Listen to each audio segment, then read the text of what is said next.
சீன அரசாங்கத்திற்கு உளவு பார்த்ததாக சந்தேகிக்கப்படும் இருவர் லண்டனில் கைது செய்யப்பட்டுள்ளதாக வெளிநாட்டு ஊடகங்கள் செய்தி வெளியிட்டுள்ளன.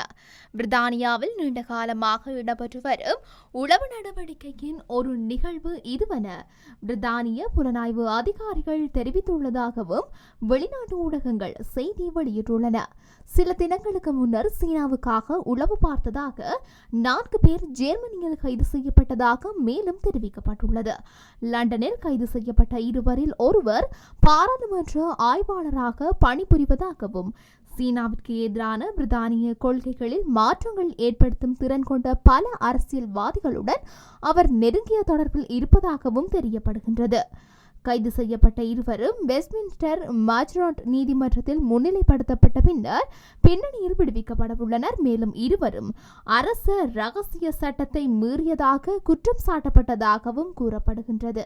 கனடாவில் கல்வி கற்க வரும் சர்வதேச மாணவர்களுக்கு கோவிட் காலகட்டத்தில் அகற்றப்பட்டுள்ள கட்டுப்பாடு இன்றுடன் முடிவுக்கு வந்துள்ளதாக அந்த நாட்டு ஊடகங்கள் செய்தி வெளியிட்டுள்ளன.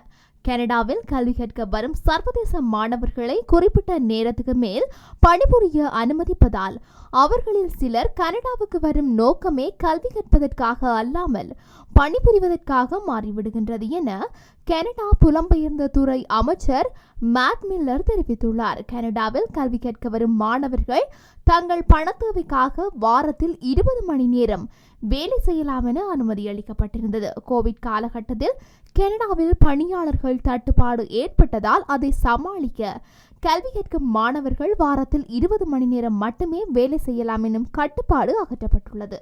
எனினும் அந்த விதி இன்றுடன் முடிவுக்கு வந்துள்ளது. இனி கல்வி கற்கும் சர்வதேச மாணவர்கள் வாரத்துக்கு 20 மணி நேரம் மட்டுமே வேலை செய்ய அனுமதி உண்டு என அந்த நாட்டு அரசாங்கம் தெரிவித்துள்ளது. மேலும் குறித்த அனுமதி செப்டம்பர் மாதம் வரை நடைமுறையில் இருக்கும் எனவும் செப்டம்பர் மாதத்திற்கு பிறகு அதனை 24 மணி நேரமாக அதிகரிக்க கனடா அரசு திட்டமிடுவதாகவும் தெரிவிக்கப்படுகின்றது. கல்லூரி மாணவிகளை தவறாக வழிநடத்திய வழக்கில் பேராசிரியர் நிர்மலா தேவிக்கு 10 ஆண்டுகள் சிறை தண்டனை விதித்து நீதிமன்றம் உத்தரவிட்டுள்ளது.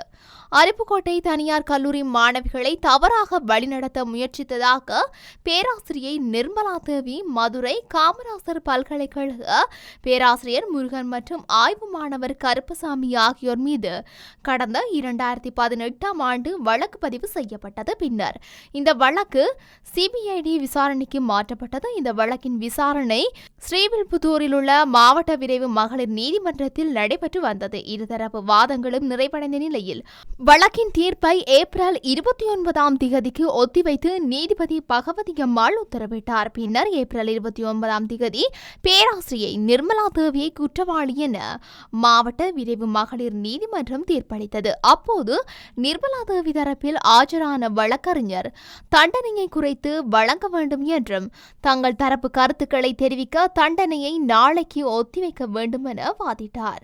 அதன்படி நேற்று தண்டனை விவரத்தை ஸ்ரீவில்லிபுத்தூர் மகளிர் நீதிமன்ற நீதிபதி பகவதி அம்மாள் அறிவித்திருந்தார். அவர் நிர்மலா தேவி மீது 4 பிரிவுகளின் கீழ் வழக்கு பதிவு செய்யப்பட்டுள்ளதால் ஒவ்வொரு பிரிவிற்கும் தனித்தனியாக சிறை தண்டனை பிறப்பித்து மொத்தம் 10 ஆண்டுகள் சிறை தண்டனை என்று அறிவித்திருந்தார். அவர் ஏற்கனவே சிறையில் இருந்த ஆண்டுகளை தவிர்த்து மீதமுள்ள ஆண்டுகளில் சிறையில் இருப்பார் என்று தெரிவிக்கப்படுகின்றது.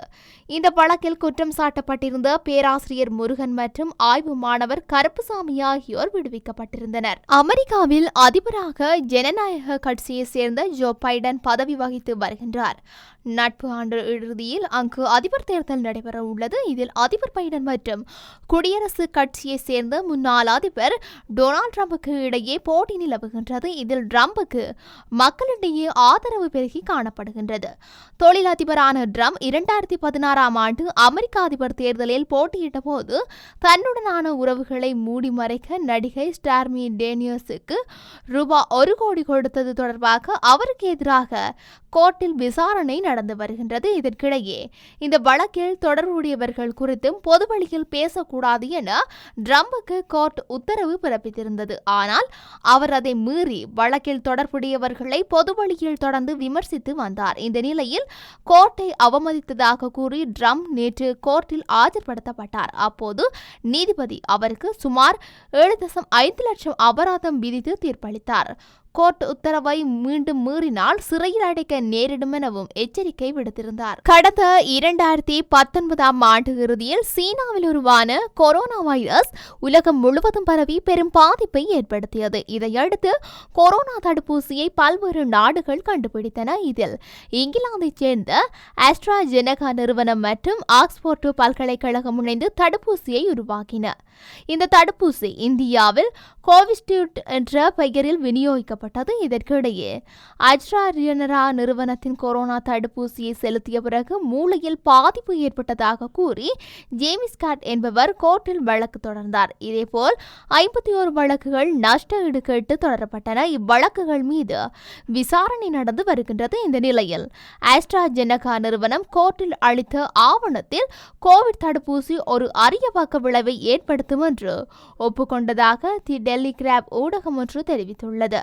கொரோனா தடுப்பூசி அரிதான சந்தர்ப்பங்களில் இரத்த உறவு மற்றும் குறைந்த பிளேட்லெட் எண்ணிக்கைக்கு வழிவகுக்கும் நிலையை ஏற்படுத்தும். ஆனால் இது மிகவும் அரிதான சந்தர்ப்பங்களில் மட்டுமே நடக்கும். எனவே பொதுமக்கள் அச்சப்பட தேவையில்லை என்று தெரிவித்துள்ளது. கனடிய போலீஸ் உத்தியோகத்தர் ஒருவர் முகம் தெரியாத ஒருவருக்கு தனது சிறுநீரகத்தை தானமாக வழங்கியுள்ளார்.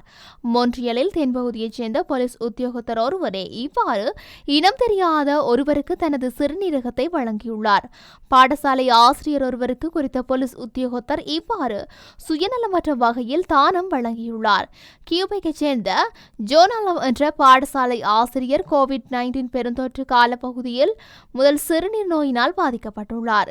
இந்த ஆசிரியருக்கு எனிடிவோஸ் என்ற பெயரில் போலீஸ் உத்தியோகத்தர் தனது சிறுநீரகத்தை வழங்கியுள்ளார். குழந்தை பாக்கியமற்ற எனிடிவோஸ் தேவைப்படும் ஒருவருக்கு சிறுநீரகத்தை வழங்க தீர்மானித்துள்ளார். தனது சிறுநீரகம் கியூபெக் மாகாணத்தில் இருக்கும் ஒருவருக்கு வழங்கப்பட வேண்டும் என்ற நிபந்தனையுடன் டிவோஸ் சிறுநீரகத்தை தானமாக வழங்கியுள்ளார்.